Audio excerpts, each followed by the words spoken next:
الحمد والشکر للہ والصلاة والسلام علی رسول اللہ اما بعد فاعوذ باللہ من الشیطان الرجیم بسم اللہ الرحمن الرحیم قال اللہ تبارک و تعالی فی القرآن المجید بیدہ عقدۃ النکاح صدق اللہ العظیم۔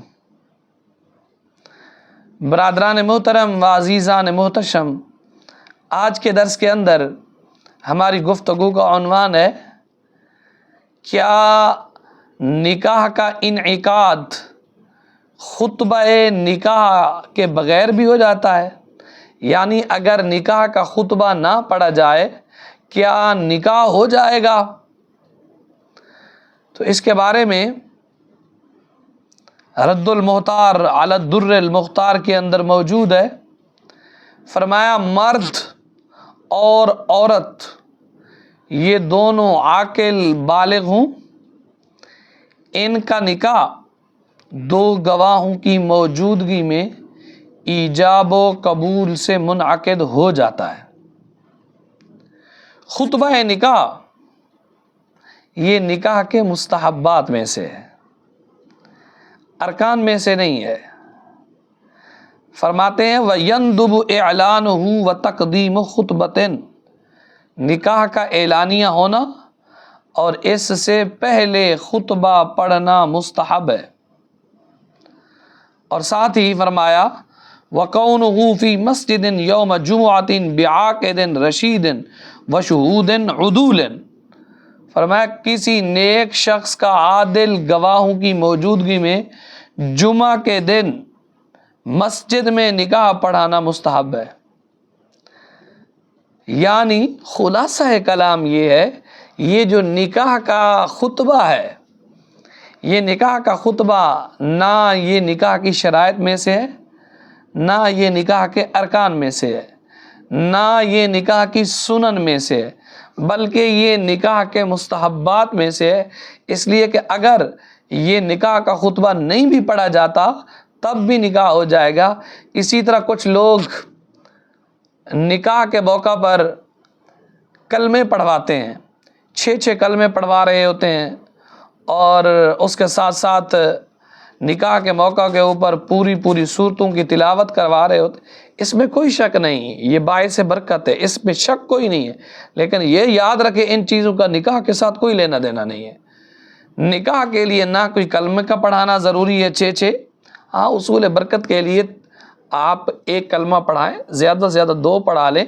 اب آپ شروع ہو جائیں پہلے کلمے سے لے کر 6 کلمے، ایمان مفصل، ایمان مجمل، پھر شروع ہو جائیں وہ آخری سپارے کی 20-25 صورتیں پڑھانے کے لیے، تو اتنا وقت شادی کے موقع پر لوگوں کے پاس نہیں ہوتا۔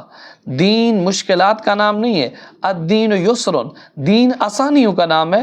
آپ آسانی برتیے، معاملات میں آسانی کیجئے۔ جن چیزوں کا تعلق اسلام کے ساتھ ہے، شریعت کے ساتھ ہے، قرآن کے ساتھ ہے، میرے نبی مکرم صلی اللہ تعالیٰ علیہ وسلم کے فرمان کے ساتھ ہے، ان پر عمل کریں۔ خواہ مخواہ کی آپ ایسے باتیں بڑھاتے جائیں، یہ بھی کریں۔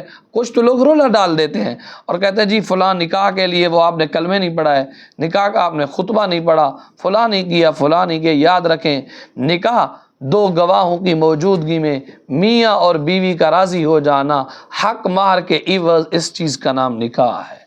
اس کے اندر نہ کلموں کی ضرورت ہے، نہ پورے سپارے پڑھوانے کی ضرورت ہے۔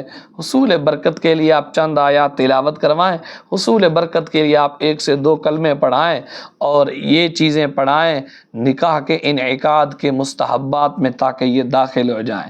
اور اسی بات کے متعلق سید اعلیٰ حضرت فاضل بریلی رحمۃ اللہ تعالیٰ علیہ سے بھی پوچھا گیا، فتاوی رضویہ شریف کی 11ویں جلد کے اندر موجود ہے۔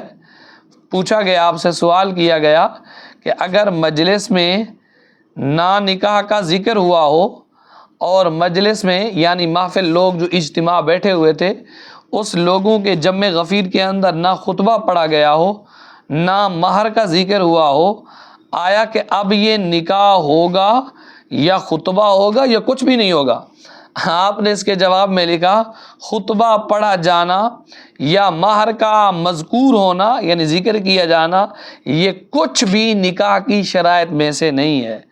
وہ محفل، وہ لوگوں کا اجتماع اگر نکاح کے لیے رکھا گیا تھا تو نکاح ہو جائے گا جب ایجاب و قبول ہوگا، اور اگر وہ لوگوں کا اجتماع صرف وعدہ تھا تو پھر وہ وعدہ بن جائے گا، حاضرین بھی اسے وعدہ سمجھے تو وعدہ ہوا، نکاح نہ ہوا۔ اور اسی طرح آپ در مختار کے اندر فرماتے ہیں ان المجلس للوعد فوعد وللعقد فعقد، فرمایا کہ اگر یہ لوگوں کا اجتماع منگنی کے لیے ہے تو منگنی ہے، اگر یہ لوگوں کا اجتماع اس لیے ہے کہ نکاح ہو رہا ہے تو نکاح ہوگا۔ نکاح بالفاظ صریحہ میں نیت شرط نہیں ہے، الفاظ ایجاب و قبول ہونا اور دو گواہوں کا سمجھنا کہ یہ نکاح ہو رہا ہے یہ کافی ہے۔ اس کے اندر نہ مہر کا ذکر ضروری ہے، نہ کوئی مہر کے لوازمات کا ذکر ضروری ہے، خطبہ اگرچہ ضروری نہیں ہے لیکن قرینہ نکاح ہے۔ لہٰذا خلاصہ کلام یہ نکلا نکاح کے منعقد کرنے کے لیے نکاح کا خطبہ پڑھنا کوئی نکاح کے ارکان میں سے نہیں ہے۔ اسی طرح کلموں کا پڑھا جانا یہ بھی نکاح کے ارکان میں سے نہیں ہے، اور اسی طرح ایمان مفصل، ایمان مجمل اور قرآن مجید کی آیات کی تلاوت کروانا یہ بھی نکاح کے خطبے میں سے یا نکاح کے اراکین میں سے یہ بھی نہیں ہے۔ نکاح منعقد ہو جاتا ہے خطبہ نکاح کے بغیر بھی۔